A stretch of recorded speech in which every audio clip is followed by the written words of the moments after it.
दोनों हाथों को जोड़ लेंगे। बैठ जाओ। अनंत काल प्रवियुक्त चक्रम षट्काल भेदैर्विलसत् स्वरूपम् उत्सर्पिणी चावसर्पिणी च नूधर्म प्रवाहस्य निधानभूतम् यत्र प्रभो दिव्यध्वनि प्रसन्ना भव्यात्मना मोहकर प्रदीपा शांति प्रदा मुक्ति पथ प्रदर्शी ज्ञानामृतं वर्षति नित्यसुता। ऊपर करो भाई।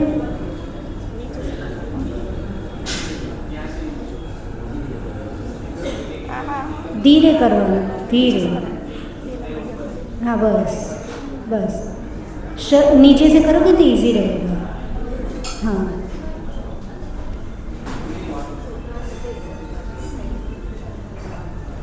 ત્યાં બેસી जाओ। हाँ वहाँ बैठ जाओ, थोड़ा अंदर बैठ जाओ इसलिए किसी को डिस्टर्ब ना हो। बस शलाका, ये लेफ्ट साइड बैठ जाओ इसलिए किसी को दिक्कत ना हो। हाँ वहाँ से कर लो। बस शलाका पूरे सेरलंकृताय तीर्थंकरे सुपथ प्रकाशिता कर्म भूमिर्मोक्षदायी प्रदायिनी सदा भवेत् भव्यजनस्य वन्द्या।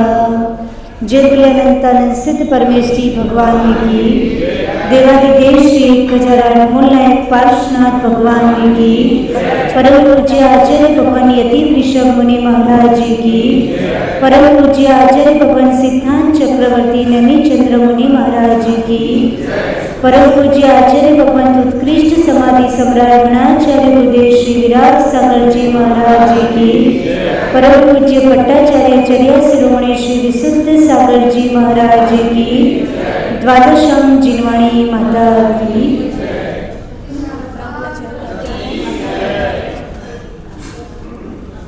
ठीक, आज अपन जैन विश्वविज्ञान पार्ट 3 स्टार्ट करते हैं। उसमें मध्य लोक में जो आर्यखंड में कर्मभूमि में जो काल परिवर्तन होता है उस पोर्शन को अपन समझने का ट्राई करेंगे। 3 लोग होते हैं, वो सबको पता है। सबको पता है लोग कितने होते हैं? 3 लोग। 3 लोग में कौन कौन से? नीचे कौन सा? अधोलोक। बीच में कौन सा? ऊपर कौन सा? आप कहाँ रहते? मध्यलोक में। ये काल परिवर्तन कहाँ पर होता है? ऊर्ध्वलोक, अधोलोक, मध्यलोक में। काल परिवर्तन मध्यलोक में होता है। मध्यलोक में भी कहाँ पर होता है? ढाई द्वीप में होता है। कहाँ पर होता है? ढाई द्वीप। और कहाँ होता है? देखो अब समझना है, ऐसा नहीं पूछा मैंने। मध्यलोक है, मध्यलोक में ढाई द्वीप है, वहाँ तक कर्मभूमि है, राइट। उसमें भोग भूमि तो है पर कर्मभूमि ढाई द्वीप तक है। फिर पीछे जो असंख्यात द्वीप समुद्र है उसमें स्वयंप्रभ पर्वत से लेकर आधा स्वयंभू रमण द्वीप और अंतिम स्वयंभू रमण समुद्र, वहाँ पे भी कर्मभूमि है। मैं इसलिए समझा रही हूँ, किसी के लिए शब्द नए होंगे पर ये शब्द सभी ने सुना होगा, स्वयंभू रमण समुद्र, है ना। वहाँ कौन रहता है? स्वयंभू रमण समुद्र में महामत्स्य रहता। कौन रहता? महामत्स्य रहता। स्वयंभू रमण समुद्र अंतिम समुद्र है। मध्यलोक का सबसे लास्ट नंबर का समुद्र कौन सा? स्वयंभू रमण समुद्र। और फर्स्ट द्वीप कौन सा? जम्बू द्वीप। यानी कॉन्सेप्ट समझ लो कि ये अपना मध्यलोक है, अपना मंदिर 1 by 1 का, ठीक है, 1 by 1 राजू का। उसमें पहला द्वीप जम्बू द्वीप है, फिर एक समुद्र एक द्वीप, एक समुद्र एक द्वीप, एक दूसरे को कवर्ड किए हुए असंख्य द्वीप समुद्र है। तो फर्स्ट द्वीप कौन सा? जम्बू द्वीप। और लास्ट समुद्र जो जहाँ 1 by 1 राज्यों का लास्ट सर्कल आएगा उसका नाम है स्वयंभू रमण समुद्र।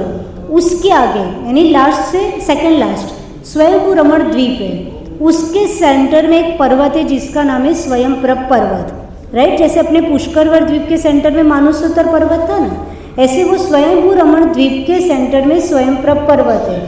तो पीछे से जो स्वयंप्रभ पर्वत के बाद का आधा एरिया स्वयंभू रमण द्वीप और स्वयंभू रमण समुद्र, ये कर्मभूमि है और आगे 2.5 द्वीप तक कर्मभूमि है। समझ में आया? मध्यलोक में कहाँ कहाँ कर्मभूमि है? फिर से बोलो, है ना। आपको एटलीस्ट ये पता होना चाहिए, डायग्राम के बिना ये चीज़ समझनी टफ है। पर मैं काल चक्र समझाने के पहले, हाँ, काल चक्र समझाने के पहले आपको एक बात बता देती हूँ कि कहाँ कहाँ कर्मभूमि है। और ये इसलिए समझना जरूरी है कि कहाँ कहाँ ये काल परिवर्तन होता है। तो 2.5 द्वीप सबको पता है, अपन रोज बोलते हैं कि 2.5 द्वीप में विराजमान 3,9 करोड़ मुनि महाराज की जय। तो उसका मतलब मुनि महाराज कहाँ तक होते? 2.5 द्वीप तक। तो 2.5 द्वीप तक कर्मभूमि है। कर्मभूमि में ही व्यक्ति धर्म कर सकता है, इसलिए मुनि महाराज कहाँ तक अवेलेबल है? 2.5 द्वीप तक। पीछे भी मुनि महाराज नहीं अवेलेबल है, क्योंकि मुनि महाराज यानी कोई भी मनुष्य, मुनि महाराज मनुष्य गति के जीव है, तो वो मानुष्योत्तर पर्वत की बाउंड्री क्रॉस करके, राइट, उस साइड नहीं जा सकते। कहाँ नहीं जा सकते? पीछे के असंख्य द्वीप समुद्र है, वहाँ नहीं जा सकते। मानुष्योत्तर यानी मनुष्य इसके पीछे, इसके आगे कहीं पे भी जा सकता नहीं। तो 2.5 द्वीप में 3,9 करोड़ मुनि महाराज है। और उसके बाद कहाँ पे कर्मभूमि है? लास्ट समुद्र कौन सा? તમને બધા નવા શબ્દો લાગશે, રાઈટ, पर आप लोग बोलते जाओ ना तो आपको सब याद हो जाएगा। और जैसे जैसे मैं बोलूँ उपयोग की एकाग्रता रखो, कौन आ रहा है कौन जा रहा है वो मत देखो, ठीक है, क्या हो रहा है सबको अपना अपना करने दो। लास्ट समुद्र है स्वयंभू रमण समुद्र। कौन सा समुद्र?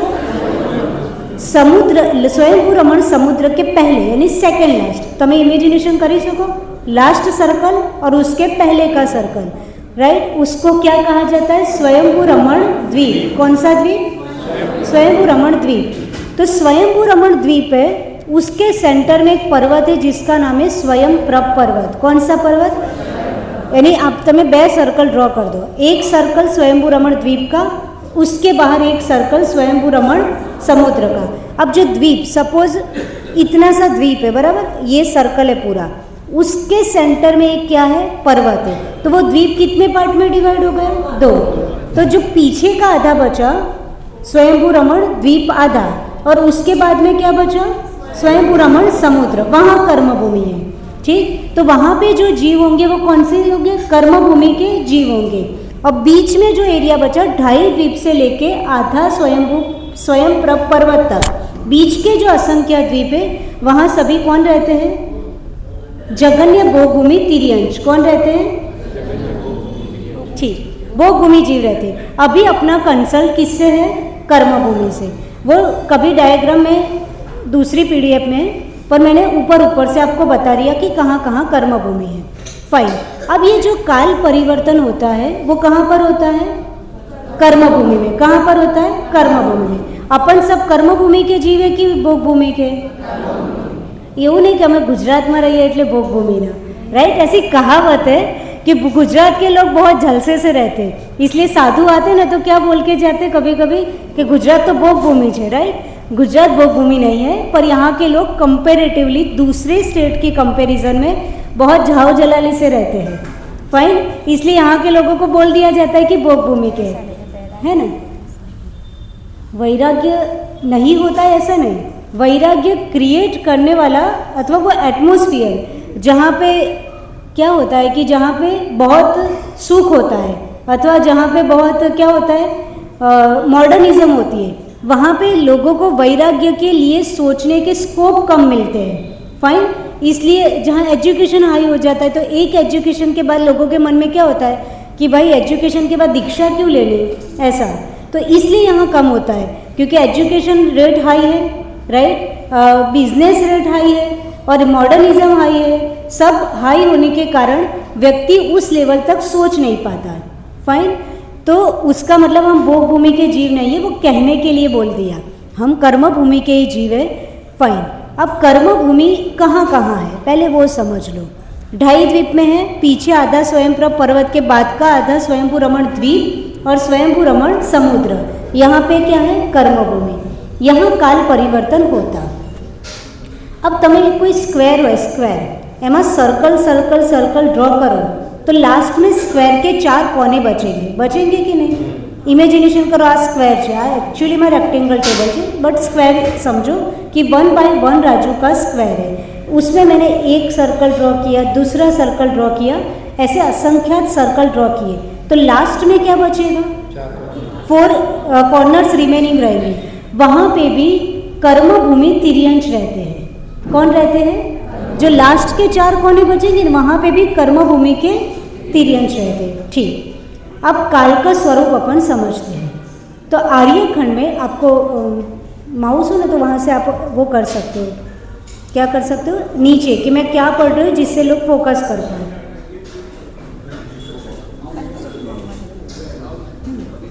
આમ કરવાનું ચાલે છે પણ એ થોડું માઉસમાં દિક્કત છે। हाँ यस, जहाँ मैं बोल रही हूँ ना वो उसके नीचे आपको माउस ले जाने का, लेफ्ट साइड मैं बोल रही हूँ। आर्यखंड, यस ब्यूटीफुल है ना, तो लोगों का फोकस रहता है। आर्यखंड में काल विभिन्न भेदों से युक्त का प्रवर्तन होता है। उसका मतलब ये होता है कि काल का परिवर्तन वहाँ होता है। और विभिन्न भेद का मतलब काल में 6 काल है, राइट, 6 काल, पहले अवसर्पिणी के, उत्सर्पिणी के, ऐसा। काल का स्वरूप स्पर्श रस गंध और वर्ण से रहित होता है। हाँ, काल का स्वरूप क्या होता है? स्पर्श रस गंध और वर्ण से रहित। यानी जैसे ये माइक है, बराबर, तो माइक पुद्गल है, पर पुद्गल है तो भी उसके पास स्पर्श है, रस है, यानी आप इसको टेस्ट करोगे ना तो कुछ तो टेस्ट लगेगा, गंध है और वर्ण है, कलर है उसका, राइट। ऐसे पुद्गल के स्पर्श रस गंध वर्ण होता है। पर ये जो काल होता है, काल का कोई भी स्पर्श नहीं होता, रस, यानी काल कोईने देखा ही नहीं। कोई देखा है कोईने क्या अवसर्पणी काल है, આપણે ટચ કરી લઈએ, એનો ટેસ્ટ કરી લઈએ, એની સ્મેલ લઈએ, राइट, नहीं होता है। और कलर भी नहीं होता, वो इनविजिबल होता है। ठीक, इसमें अगुरु लघुत्व और वर्तना लक्षण से सहित होता है। ये स्टार्टिंग थियरी, थोड़ा आपको ऐसा लगेगा, फिर बाद में बहुत समझना समझना नहीं, इजी प्रैक्टिकल जैसा आएगा, पर ये थियरी समझना जरूरी है। अगुरु लघु का मतलब क्या होता है? अगुरु लघु, गुरु और लघु, राइट। अगुरु लघु यानी सिद्ध परमेष्टि के 8 गुण होते हैं। कितने गुण होते हैं? उसमें एक गुण है अगुरु लघुत्व। कौन सा गुण है? तो अगुरु लघु का मतलब होता है कि वो बड़ा छोटा होता है। काल, पहले काल का टाइम पीरियड ज़्यादा होता है, दूसरे का उससे कम, ऐसा वो कम बड़ होता है। उत्सर्पिणी अवसर्पिणी ये सब चलता रहता है। और तीसरा वर्तना, वर्तना का मतलब परिवर्तन। वर्तना का मतलब क्या होता है? परिवर्तन। ये सब शास्त्रीय शब्द है, पर अपने को एज अ जैन शास्त्रीय शब्द हमको पता होने चाहिए, राइट। हम यदि शास्त्रीय शब्द नहीं बोलेंगे तो आगे की जनरेशन को जैनिज्म के मूल शब्दों का ज्ञान ही बचेगा नहीं। इसलिए मैंने यहाँ मूल शब्दों को ऐसे ही मेंटेन किया है। वर्तना का मतलब परिवर्तन, अगुरु लघु का मतलब कम बड़, राइट, उससे सहित होता है। अब काल के मुख्य 2 भेद, निश्चय काल और व्यवहार काल। निश्चय को मुख्य और व्यवहार को अमुख्य काल कहा। इसकी प्रवृत्ति मुख्य काल के आश्रय से होती है। अब मुख्य काल किसको बोला जाता है? राइट, मुख्य काल निश्चय तो इट्स ओके। उसके 2 नाम, कोई शास्त्र में निश्चय मिला, कोई शास्त्र में मुख्य मिला, तो मैंने दोनों लिख दिए। निश्चय काल किसको कहा जाता है? तो उत्सर्पिणी और अवसर्पिणी को क्या कहा जाता है? निश्चय काल। मुख्य काल वो मुख्य है, और उसके सब टाइप्स, राइट, प्रथम, द्वितीय, तृतीय, 4th, 5th, 6th, फिर 6th, 5th, 4, 3, 2, 1, ये क्या हो जाएंगे? व्यवहार काल। ठीक, अब राइट साइड आ जाओ, जो पर्पल कलर का है। हाँ, जीव और पुद्गल में विविध परिवर्तन होते हैं। देखो अपन सब क्या है? पुद्गल, पुद्गल जो के जीव, हाँ जीव तत्व, राइट। तो अपने में परिवर्तन होता है। अपन छोटे थे तो कुछ दिखते थे, थोड़े बड़े हुए तो कुछ दिखे, और बुजुर्ग हो जाएंगे तो कुछ दिखेंगे। वो बड़े बड़े चेंजेस हैं, पर प्रति क्षण हमारे में क्या होता है? चेंज आता है।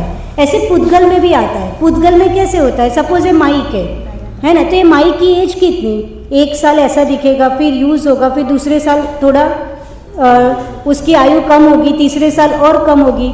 जैसे आपने मंदिर बनाया तो मंदिर 100 साल पुराना हो जाता है, फिर उसको क्या ज़रूरत पड़ती है, जीर्णोद्धार, रिनोवेशन। तो क्या हुआ, वो पुद्गल था, पर पुद्गल में भी क्या होता है, परिवर्तन होता है, और उनकी पर्याय मुख्य काल के आश्रय से प्रवर्तित होती है। सभी पदार्थों में बाह्य और आंतरिक निमित्तों के द्वारा परिणाम, क्रिया और परत्व की वृत्तियाँ चलती है। थोड़े भारी शब्द लगेंगे पर मैं इजी करती हूँ। सभी पदार्थों का मतलब जीव को भी समय सारजी ग्रंथ में पदार्थ बोला है। किसमें, समय सारजी ग्रंथ में जीव को भी क्या बोला है, पदार्थ, क्योंकि 9 पदार्थ में जीव भी आता। जीव, अजीव, आश्रव, बंध, संवर, निद्रा, मोक्ष, पुण्य और पाप। ठीक, स्त्री को भी पदार्थ बोला है। किसमें, समय सारजी ग्रंथ में स्त्री, पुरुष, ये जितने भी पर्याय है उन सब के लिए भी क्या यूज किया है, पदार्थ है। तो उसका मतलब वो अजीव नहीं हो गए। ठीक, तो यहाँ लिखा है सभी पदार्थों में बाह्य और आंतरिक निमित्तों के द्वारा। बाह्य और आंतरिक निमित्त यानी सपोज ये मंदिर है, मंदिर का शिखर है, तो उसका बाह्य निमित्त क्या है, देखो शिखर होता है, उस पर धूप लगती है कि नहीं। जितनी जितनी धूप लगती है उसका कलर क्या हो जाता है, थोड़ा थोड़ा डल हो जाता है ना, कलर डल होता है। ध्वजा होती है, उसको क्या लगता है, हवा लगती है, राइट, धूप लगती है, सर्दी लगती है, सब चीज़ें पुद्गल पे भी क्या करता है, इम्पैक्ट करता है। तुम्हें गाड़ी हुआ है, राइट, गाड़ी के ऊपर क्या कर देते हो, धूप में रखने के पहले कवर लगा देते हो। क्यों लगाया आपने कवर, इसलिए लगाया कि बाह्य निमित्त उस पुद्गल पर भी क्या करते, इम्पैक्ट करते। ऐसे हम जीव द्रव्य पर भी क्या करते, बाह्य निमित्त इम्पैक्ट करते। कि किसी ने गुस्से से बोला तो हमारे परिणाम क्या हो गए, थोड़े ऊपर नीचे हो गए। किसी ने बहुत अच्छे से बोला तो हमको क्या लगा, अच्छा लगा। तो यहाँ वही आचार्य महाराज समझा रहे कि ये बाह्य निमित्त है। और दूसरे क्या है, आंतरिक निमित्त। आंतरिक निमित्त यानी फॉर एग्जाम्पल जीव के लिए, कि जीव के लिए निमित्त पूरे 16 रोड से कनेक्टेड सभी जीव के लिए, यानी सभी श्रावक के लिए, है ना, अपने को जिनवाणी का लाभ मिल रहा है। पर जिसका आंतरिक पुरुषार्थ प्रबल होगा वही यहाँ तक आ पाएगा। वो क्या है, बाह्य निमित्त आपके लिए गुरु है, पर आंतरिक निमित्त क्या है, आपको खुद उपादान स्ट्रॉन्ग करना होगा, खुद अंदर से उत्साह जगाना होगा, रुचि जगानी होगी। अपनी जो भी आजू बाजू की चीज़ों है उसको आधा पौने घंटे के लिए बाजू में रोकना होगा। वो आपका हो गया आंतरिक निमित्त, आंतरिक पुरुषार्थ। बाह्य निमित्त गुरु थे, जिनवाणी थी, मंदिर था, और आंतरिक पुरुषार्थ क्या था कि आपने आलस छोड़ के अथवा अपने शेड्यूल को इधर उधर एडजस्ट करके हम इधर आए। वो दोनों क्या हो गए, बाह्य और आंतरिक निमित्त। उसके द्वारा परिणाम क्या होते, चेंज होते। मैंने समझा है ना, आंतरिक निमित्त हमारा अच्छा होगा तो हम मंदिर में आने के परिणाम होंगे। आंतरिक निमित्त हमारा गड़बड़ होगा तो होटल में जाने में, क्लब में जाने में, किटी पार्टी में जाने में, राइट, उधर जाने का हमारा मन होगा। तो इसलिए परिणाम क्या, अकॉर्डिंग क्रिया होती है। हमारे जैसे परिणाम वैसे हमारी क्या होगी, क्रिया। परिणाम अच्छे तो क्रिया अच्छी, परिणाम खराब तो क्रिया खराब। तीसरा क्या शब्द है, परत्व की वृत्तियाँ चलती है। उसका मतलब होता है, ये परत्व के शब्द को मैं आगे समझाऊंगी, क्योंकि अभी आप थोड़े कंफ्यूज हो जाओगे, थोड़ा टफ हो जाओगे। ये सारी वृत्ति हमारी बाह्य और आंतरिक निमित्तों के बेस पर चलती है। सर्वज्ञ देव ने निश्चय काल को सभी पदार्थों के प्रवर्तन का बाह्य निमित्त कहा है। ये पूरी यूनिवर्स है, राइट। ये पूरी यूनिवर्स क्या होता है, परिवर्तित होता है कि नहीं, सब हमेशा एक जैसा रहता है। सिर्फ शाश्वत चीज़ें हैं वो एज इट इज़ रहती है, बाकी सारी चीज़ें, वस्तु, व्यक्ति, परिणाम सब कुछ बदलता रहता है। जबकि आंतरिक निमित्त स्वयं अपने अपने द्रव्यों में स्थित रहता है। मैंने बोला ना, आंतरिक निमित्त किसके हाथ में है, खुद के हाथ में। वो अपने अपने द्रव्य का मतलब जीव द्रव्य का जीव के हाथ में, पुद्गल का पुद्गल में, धर्म अधर्म आकाश काल सभी द्रव्यों का अपना अपना आंतरिक निमित्त खुद की पुरुषार्थ, खुद की थॉट पैटर्न पे डिपेंड करता है। बाह्य निमित्त कुछ भी हो सकता है, जैसे पार्श्वनाथ भगवान थे, बाह्य निमित्त के अकॉर्डिंग उनके ऊपर उपसर्ग हुआ ना। पार्श्वनाथ भगवान के ऊपर कितने दिन हुआ, पार्श्वनाथ भगवान ऊपर कितना दिवस उपसर्ग थयो, 10 भाव। અને જે લાસ્ટ ભાવ હતો પાર્શ્વનાથ ભગવાનનો એમાં કેટલા દિવસ થયો, કેટલા કન્ફ્યુઝ છો બતાવો હવે. તમે રોજ જેના દર્શન કરો છો ને એમની બેઝિક ઇન્ફોર્મેશન પૂછું છું કે પાર્શ્વનાથ ભગવાનના પર કેટલા દિવસ ઉપસર્ગ થયો એ પર્યાયમાં. 7 મહિના 7 कलाक 7 दिवस. कितना दिवस? पार्श्वनाथ भगवान के ऊपर 7 दिन तक कांस्टेंट राइट उपसर्ग हुआ. तो वो क्या हुआ? बाह्य निमित्त. उपसर्ग करने वाले ने उपसर्ग किया पर वो अंदर से थोड़े भी अप डाउन नहीं हुए, अंदर से नहीं हुए. उसका मतलब उनका मन विचलित नहीं हुआ, उन्होंने अपने ध्यान में अपने आप को मन पक्का रखा. तो वो उनका क्या हो गया? आंतरिक निमित्त. मैं डिफरेंट एग्जाम्पल से जो आपने सुने हुए हैं उससे मैं बाह्य आंतरिक निमित्त समझा रही कि बाह्य निमित्त कितना भी खतरनाक हो पर जिस व्यक्ति का आंतरिक निमित्त स्ट्रांग होता है वो बाह्य कर्म को डिस्ट्रॉय करने में क्या हो जाता है? कैपेबल हो जाता है. बाह्य निमित्त कितना भी अच्छा हो पर हमारा आंतरिक निमित्त ठीक ठाक नहीं है तो हम अच्छे निमित्तों का भी अच्छा यूटिलाइज कर पाएंगे नहीं. और बाह्य निमित्त खराब होगा पर हमारा आंतरिक निमित्त स्ट्रांग होगा तो हम उसको भी ओवरकम कर देंगे, जिसको बोला जाता है मॉडर्न लैंग्वेज में चैलेंज को ओवरकम करना.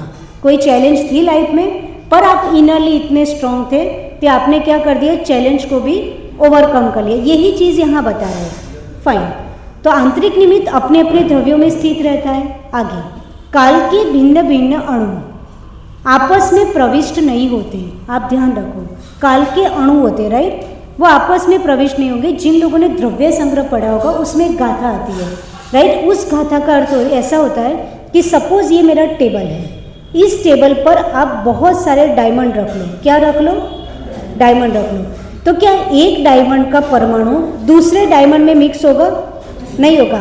यहाँ आपने ढेर बना दिया रत्नों की राशि का, बहुत सारा रत्न रख दिया तो एक डायमंड दूसरे डायमंड में मिक्स नहीं होता है. वो एवरी डायमंड क्या रहता है?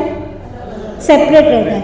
ये एग्जाम्पल द्रव्य संग्रह में गाथा में दिया है कि इसी प्रकार जो कालाणु है, कालाणु का मतलब काल के जो परमाणु है, अणु है, वो सेपरेट रहते, वो एक दूसरे में मिक्स होते नहीं है और लोकाकाश में स्वतंत्र रूप से स्थित रहते हैं. बहुत अच्छा.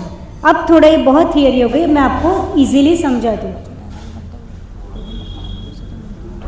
यस कि आपका जो पूरा यूनिवर्स है, ये विश्व, ये ग्लोब, जैसे स्कूल में बच्चे अपन ने ग्लोब देखा, कैसा होता है ग्लोब? गोल होता है.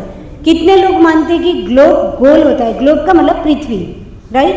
तो पृथ्वी गोल होती है, वो इतना को कितने लोग मानते हैं? साचू साचू कहेવાનું, मारથી डरीને नहीं बोलવાનું. जे बिलीफ सिस्टम हो वही बोलने का कि पृथ्वी गोल होती है, वो कितने लोग मानते हैं? देखो आपस में कहने से क्या होगा? मुझे ही कहना पड़ेगा. 1. पीछे वाला बच्चा कौन है? मुझे नहीं दिख रहा है. हाँ ठीक है, गोल होती है ऐसा लगभग सब लोग मानते हैं. ओके. कोई लोग पहले साइंस ने रिसर्च किया पृथ्वी गोल होती है. फाइन. फिर आगे जाते जाते ऐसा हुआ कि पृथ्वी को बोला कि वो लगभग अंडाकार शेप में होती है, यानी ओवल शेप राइट. वो पूरी गोल नहीं होती, ऊपर से थोड़ी सी ऐसी जाती. तो भाई ये साइंस में पहले गोल बोल दिया, फिर जैसे जैसे रिसर्च आगे बढ़ा फिर बोल दिया ओवल शेप, है ना. फिर धीरे धीरे रिसर्च आगे बोला थोड़ी सी चपटी होती है. फाइन. तो हो क्या रहा है? यानी एक्चुअली में क्या है? हम तो हर थोड़े दिन में साइंस में कोई साइंटिस्ट आता हमको कुछ बता के जाता, फिर नया रिसर्च आता कुछ बता के जाता. उसका मतलब they are not reach up to the final answer. अभी जो फाइनल आंसर है अथवा एक्चुअली में जैसा ग्लोब है वहाँ तक पहुँचे नहीं है, क्योंकि जैसा जैसा इन्वेंशन होता है रोज आंसर्स चेंज होते हैं राइट. होते हैं कि नहीं? होते हैं. तो उसका मतलब कि फाइनल आंसर किसी के पास नहीं है और फिर फाइनल क्या होगा वो भी किसी को पता नहीं है. पर मैं आपको ये पूछती हूँ कि ग्लोब जाने दो गोल है कि सरफेस फ्लैट है वो छोड़ो, ये ग्लोब बना किससे है? इस यूनिवर्स को, ये यूनिवर्स बना किससे? हाँ हाथ उठाओ है ना. ये यूनिवर्स सिंपल क्वेश्चन राइट. તમારા છોકરાઓને શું ભણાવશો નહીં ખબર હોય તો, है ना. ये बेसिक क्वेश्चन कि ये यूनिवर्स बना किससे? हाथ उठाओ. कौन बोले थे? किससे बना? हाँ सुमन काका. ना ना मैं क्यारथी छे not time period I am asking किससे बना. યસ, પીછે વાલે ત્રિવેદીજી. સ્કંદ તો પછી સ્કંદ નો નો નો સ્કંદ એટલે તમે 1/6 આન્સર આપ્યો. સ્કંદ કહીને યસ, તો સ્કંદ ને પૂતગલ એક જ વાત થઈ, રાઈટ? है ना? हाँ, ब्यूटीफुल, ताली बजा दो, राइट? है ना? देखो ये जैन धर्म से बिलोंग नहीं करते, राइट? पर फिर भी इतनी अच्छी स्टडी करते हैं कि इतने सारे लोगों में से किसने आंसर दिया कि ये जो लोक है वो किसी ईंट चूना पत्थर से नहीं बना है कि भाई ये ग्लोब है तो किसी ने कंस्ट्रक्ट किया, कोई ईंट चूना पत्थर सीमेंट लेके बैठ गया और एक शेप दे दिया, तो ग्लोब ऐसे बना नहीं है. किससे बना है? 6 द्रव्य से. ये इससे कनेक्टेड है, इसलिए मैं समझा रही. 6 द्रव्य कौन कौन से? बहुत बचपन में पाठशाला में टीचर सिखा सिखा के थक गए. जीव, पूतगल, धर्म, अधर्म, आकाश और काल, राइट? ये 6 द्रव्य से. कल से एक पेन लेके आना, एक पेपर लेके आना. इसके अलावा भी मैं बहुत सारा बोलती जाऊंगी उसको समझाने के लिए, इजी करने के लिए. तो लोग कितने द्रव्य से बना? 6 द्रव्य से. आप कौन हो? ये 6 में से आप कौन? जीव द्रव्य. ये माइक क्या? पूतगल. धर्म द्रव्य कहाँ है? आप मंदिर में आके जो धर्म करते हो धर्म द्रव्य है. That is a different, right? धर्म अलग चीज है और धर्म द्रव्य अलग चीज है. जो अपन साइंस में पढ़ते थे कि सपोज अपने को चलना है अथवा ट्रेन है वो पटरी पे चलती है तो क्या काम करता है? ईथर क्या पढ़ते थे अपन स्कूल में? ईथर द्रव्य होता है, वो काम होता है, वो काम करता है रेलवे को ट्रेन को पटरी पे चलाने के लिए. स्कूल में पढ़ते थे, अच्छे से याद हो तो उसको ही जैनिज्म में क्या बोला जाता है? धर्म द्रव्य. वहाँ क्या होता है, कोई चीज़ें शास्त्र में लिखी होती है, साइंस उन चीज़ों का बेस बनाता है, उसको साइंटिफिकली प्रूव करता है और फिर अपना लेबल लगाता है, एक अपना नाम लगाता है. Are you getting? जिसको शास्त्र में धर्म द्रव्य बोला जाता है इसको मॉडर्न साइंस में ईथर बोला जाता है, राइट? तो हमको ईथर पता है, पर हमको ये नहीं पता है कि ईथर तो अभी 100, 150, 200, 250 साल पहले शब्द आया. पर आचार्य महाराज ने धर्म द्रव्य कब से बोला? अनादिकाल से. तो अपना धर्म कितना प्राचीन है, वो श्रद्धा मजबूत होती है. धर्म द्रव्य हमको क्या हेल्प करता है? जैसे ये दादाजी चल रहे हैं तो ये चलने में कौन सी एनर्जी काम कर रही है?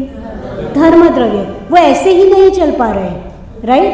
बॉडी की एनर्जी तो है ही, बॉडी बैलेंस्ड काम कर रही है वो तो है ही, पर धर्म द्रव्य हमको फोर्स करता है, दैट्स वाई हम चल सकते, राइट? दूसरा द्रव्य है अधर्म द्रव्य. अधर्म द्रव्य का मतलब कि जे धर्म ना करे ना अधर्म कहवाय, वो अलग अधर्म, राइट? अधर्म ये बोल गया, चेंज कर दो, यानी वो दूसरा वाला ले आओ, सेल डाउन हो गया. अधर्म द्रव्य का मतलब क्या होता है कि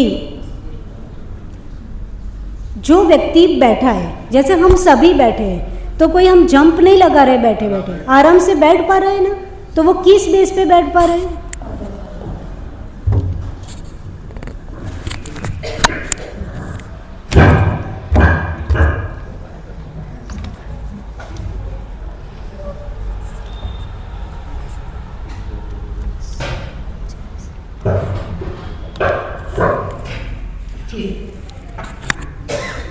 हम यदि बैठ पा रहे हैं तो किस बेस पे बैठ पा रहे हैं? एक अधर्म द्रव्य का फोर्स है कि हम बैठे बैठे जंप मार रहे हैं क्या? हमें बैठना है तो हम बैठ पा रहे हैं, हमें चलना है तो हम चल पा रहे हैं. तो चलने में धर्म द्रव्य सहायक है. यदि इफ़ यू वांट, आप चलना चाहे तो ही धर्म द्रव्य हेल्प करेगा, और आप बैठना चाहे तो ही आपको कौन सा द्रव्य हेल्प करता है? तो कितना अच्छा कॉन्सेप्ट पता चला कि जीव और पूतगल को तो हम जानते हैं, पर हमारे चलने की मूवमेंट्स, हमारी बैठने की मूवमेंट्स में कौन सा द्रव्य काम आता है? धर्म और अधर्म द्रव्य. नेक्स्ट क्या होता है? आकाश द्रव्य. आकाश द्रव्य कहाँ पर है? इट्स ओके, मुझे एक क्वेश्चन का आंसर दो सुरेश अंकल, कि આપણે જમીન પર બેઠા છીએ કે આકાશમાં? ના સુરેશ અંકલ બોલશે, જેનું નામ સુરેશ અંકલ હોય એ જ આન્સર આપશે કે આપણે જમીન પર બેઠા છીએ કે આકાશમાં. સિમ્પલ ક્વેશ્ચન છે कि તમે जमीन पर बैठा છો कि आकाश में? जमीन पर. अतुल अंकल जमीन पे बैठे हो कि आकाश में? आकाश में बैठे. देखो अतुल अंकल जमीन पे बैठ के भी बोल रहे आकाश में बैठे. अच्छा मुकेश अंकल, जमीन के आकाश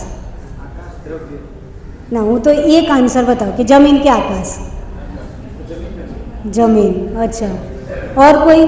दक्षा बहन, आकाश। सुनो, आकाश का मतलब होता है, उसका देशी शब्द अर्थ करें तो अवकाश। अवकाश का मतलब होता है जो हमें स्पेस देता है, प्लेस प्रोवाइड करता है, उसे क्या, कौन सा द्रव्य बोला जाता है? आकाश। तो अब आप बड़ी क्लास पढ़ रहे हो, क्या पढ़ रहे हो? बड़ी क्लास। तो अब आपको कोई पूछे कि आप कहाँ पर बैठे हो? आकाश में, राइट। क्यों आकाश में बैठे हो? क्योंकि आकाश द्रव्य हमें क्या करता है? अवकाश देता है, प्लेस देता है, स्थान देता है, राइट। आकाश वो नहीं कहलाता जो सिर्फ ऊपर स्काई ब्लू कलर का दिखता है। आकाश यानी जहाँ जहाँ जीव और पुद्गल को रुकने की, ठहरने की प्लेस प्रोवाइड होती है, वो सभी को आकाश बोला जाता है। पर हम बड़े होते गए तो हमने क्या समझा कि ऊपर जो दिखता है ना, वही आकाश है। ये जमीन तो एक पोर्शन है, बाकी पूरा द्रव्य क्या है? जमीन को, ये सपोज मंदिर खड़ा करने के लिए भी हमें आकाश द्रव्य चाहिए। यदि आकाश द्रव्य हमको प्लेस प्रोवाइड ना करता तो हम कभी मंदिर बना सकते नहीं। तो हम सब कहाँ बैठे हैं? आकाश द्रव्य पर बैठे, उसको आकाश बोला जाता है। पर धीरे धीरे हमको समझ नहीं आया और हमने क्या माना, जो ऊपर स्काई ब्लू कलर का दिख रहा है वो क्या है? तो ये आकाश द्रव्य है जो एवरी जीव और पुद्गल को क्या करता है? रुकने, ठहरने के लिए प्लेस प्रोवाइड करता है। तो अब आपको कोई पूछे कि आप कहाँ पर हो? आकाश द्रव्य पर, फाइन। तो जीव, पुद्गल, धर्म, अधर्म, आकाश, लास्ट कौन सा हुआ? काल। आ गए अपन पॉइंट पर, आ गए काल द्रव्य, राइट। तो काल द्रव्य का मतलब क्या हुआ?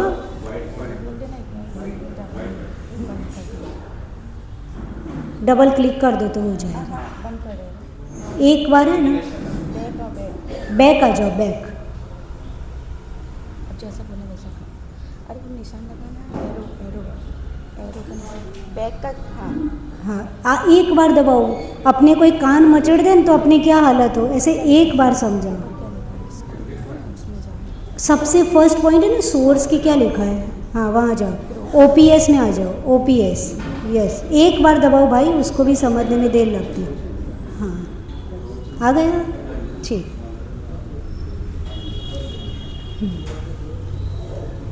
तो अपन समझ रहे थे काल द्रव्य। बैक हियर, यहाँ आ जाओ। काल द्रव्य का मतलब क्या होता है? जीव समझ में आया, हम, पुद्गल दैट मीन्स ये सब, राइट, नॉन लिविंग बीइंग्स। फिर धर्म क्या करता? बोलो, चलने में सहायक, इफ यू वांट, जबरदस्ती नहीं। अधर्म क्या करेगा? रुकने में सहायक, इफ यू वांट। और आकाश द्रव्य प्लेस प्रोवाइड करता। अब आया काल द्रव्य जो हमको पढ़ना है। काल द्रव्य का मतलब होता है घड़ी, घंटा, टाइमिंग, राइट। जैसे अभी कितने बजे? तो 8:36 हुए। ये आपको कैसे पता चला? ये कुछ तो दुनिया में है ना जो हमें टाइमिंग प्रोवाइड करता है, जो दिन रात करता है, राइट, जो वर्ष करता है, जो युग करता है। ये कुछ, कोई तो द्रव्य काम कर रहा है ना जिससे दिन रात होते हैं, राइट। ठीक है, सूर्य चंद्र के अकॉर्डिंग हो रहा है। पर काल द्रव्य मोस्ट इंपॉर्टेंट, कि आप कर्म भूमि के जीव हो, आप भोग भूमि के जीव हो, राइट। ये सब किस पे डिपेंड हो रहा है? काल द्रव्य के ऊपर, उत्सर्पणी, अवसर्पणी। तो काल द्रव्य को शॉर्ट में समझना है, एक लाइन में। तो घड़ी, घंटा, टाइम, राइट, जो टाइम प्रोवाइड करता है उसे क्या कहता है? काल।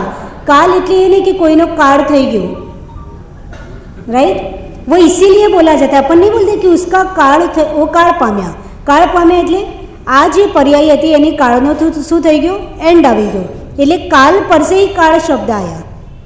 काल का मतलब टाइम पूरा, इस पर्याय का टाइम पूरा। फिर आत्मा नई जर्नी पर नया कॉस्ट्यूम गेट करेगी। तो काल द्रव्य अब हमको समझना है। तो मैंने इसलिए बताया कि ये पूरा यूनिवर्स किससे बना है? ये 6 द्रव्य। आप कहीं से भी देख लो, ये 6 द्रव्य के बाद का कुछ भी नहीं है यूनिवर्स को बनने के लिए। पर ये यूनिवर्स बनाया किसने? बना किससे?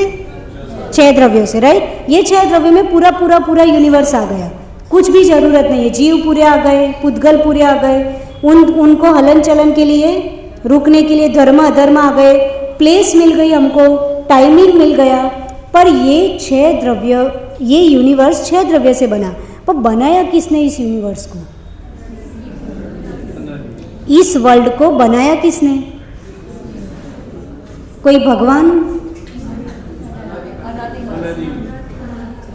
देखो अपनी इस अभी जो ग्लोब है और इसमें जितनी फिलोसॉफी चलती है, राइट, उसमें 2 फिलोसॉफी अलग चलती है। कैसी? एक फिलोसॉफी ये बोलती है कि इस दुनिया को किसी ने नहीं बनाया। क्या मानते हैं? कि इस दुनिया को किसी ने बनाया नहीं है। और एक फिलोसॉफी ये मानती है कि इस दुनिया को भगवान ने बनाया, राइट। कभी कुछ भी होता है तो हम क्या बोलते हैं? भगवाने केवी दुनिया बनाई है, है ना, भगवाने केवी दुनिया बनाई है। तो एक फिलोसॉफी क्या बोलता है? दुनिया किसने बनाई? भगवान ने बनाई। एक कोई बात नहीं, उसको रहने दो, अभी उसका काम नहीं है, राइट। एक क्लिक कर दोगे तो चालू रहेगा, एक क्लिक मार दो, हाँ बस। तो एक दुनिया किसने बनाई? भगवान ने। एक फिलोसॉफी क्या बोल रही है कि ये दुनिया किसी ने नहीं बनाई। सही क्या? बेमाती एक ज फिलोसॉफी सही हो कि एक बोल रहा है दुनिया किसी ने नहीं बनाई, एक बोल रहा है भगवान ने बनाई। कौन सा सही? भगवान वाले कितने? भगवान वाले भगवाने नहीं बनाई, तो बधो ज ब्लेम तो भगवान पर आपो। तमे केवुं कर्युं, तमे केवुं कर्युं, तमे केवी दुनिया बनाई, देखो दुनियानी हालत केवी थई गई भगवान, राइट। तो भगवान ने नहीं बनाई। अच्छा, भगवान का इंग्लिश क्या होता है? एक हाँ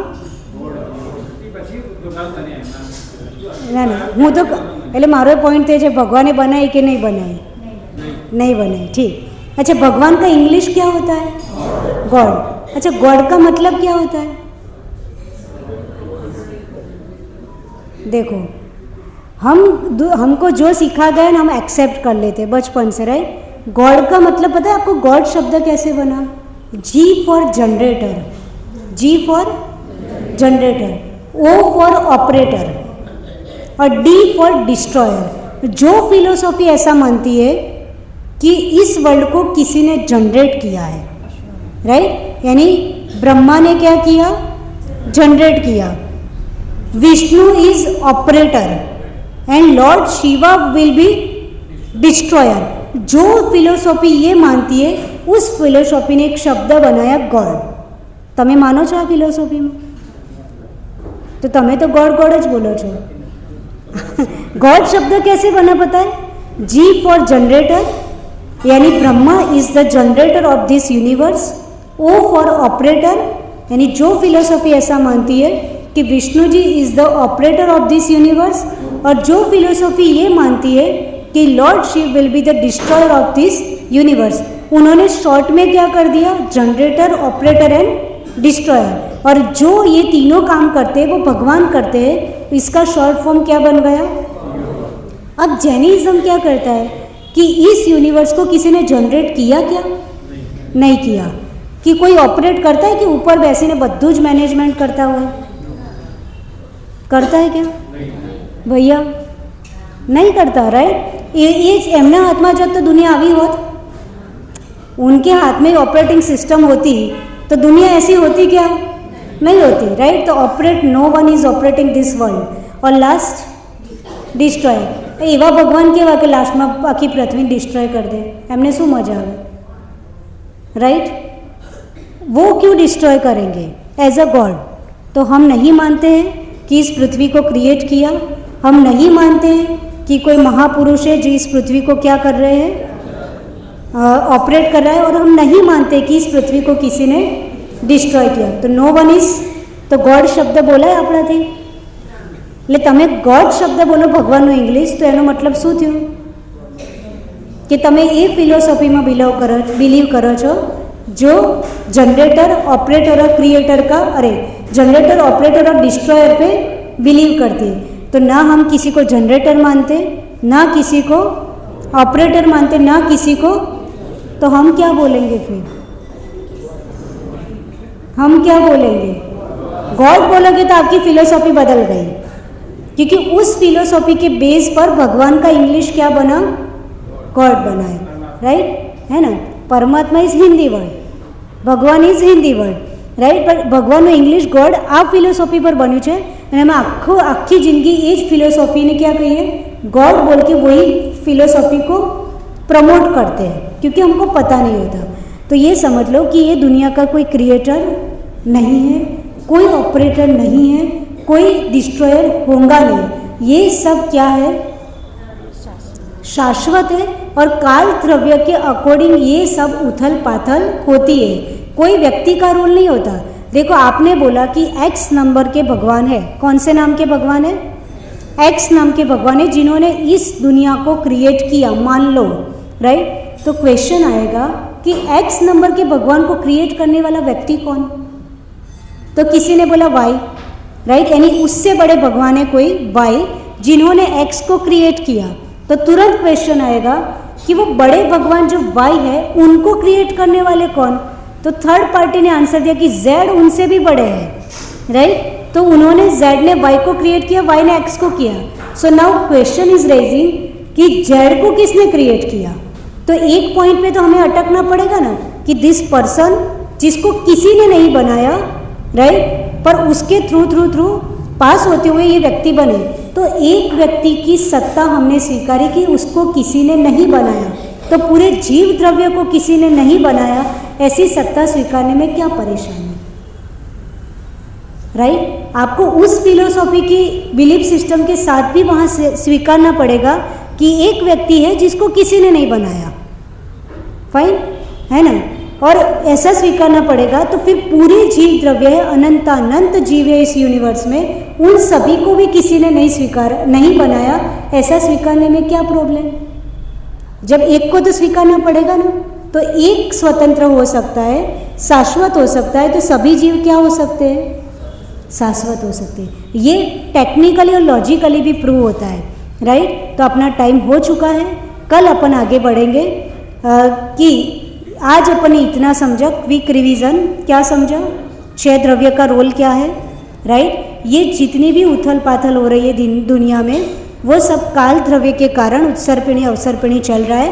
उसमें कोई भगवान का रोल नहीं है. भगवान के हाथ में मैनेजमेंट होता तो ऐसा दुनिया होती नहीं. भगवान डिस्ट्रॉय क्यों करते हैं उनको, वो अपन चीटी की हिंसा नहीं करते. भगवान इतने बड़े यूनिवर्स को डिस्ट्रॉय करके हिंसा क्यों करते. तो वो फिलोसॉफी पचती नहीं है. फाइन. तो ये समझ में आया, गॉड शब्द का मीनिंग समझ में आया. और अपन ने क्या समझा, बाह्य और आंतरिक निमित्त को समझा. इतना सबको समझ में आ गया. इस यूनिवर्स को किसी ने बनाया नहीं है, पर ये यूनिवर्स 6 द्रव्यों से बना है. राइट. 6 द्रव्यों से बना है. वही बात है, 6 द्रव्यों से बना है. तो समूह तो अपने आप हो गया. ठीक. हाँ. तो 6 द्रव्यों का मतलब 6 लगा, मतलब कलेक्शन हो ही गया. एक की बात नहीं कर रहे.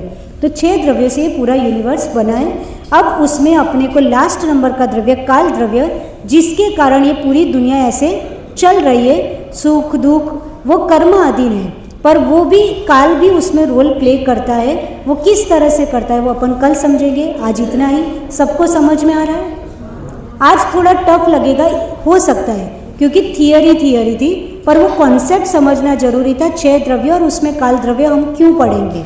ठीक. तो आज इतना ही. जय बोलिए गणाचार्य गुरुदेव श्री विराग सागर जी महाराज की. जावाणी के ज्ञान से सूझे कालो, सोमानी मस्तक नमो सदा देतो दो. ये जिनवाणी भारती तो जपो निर्णय, जो तेरा शरण आ गए सो पावे सुख जय.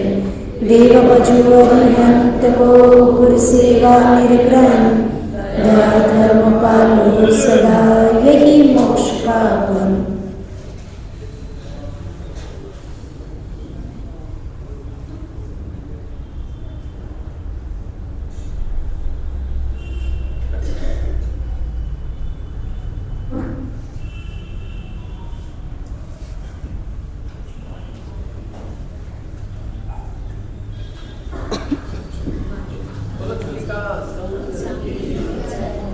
बस कल से बंक मत मारना, नहीं तो फिर तीसरे दिन कम समझ में आएगा.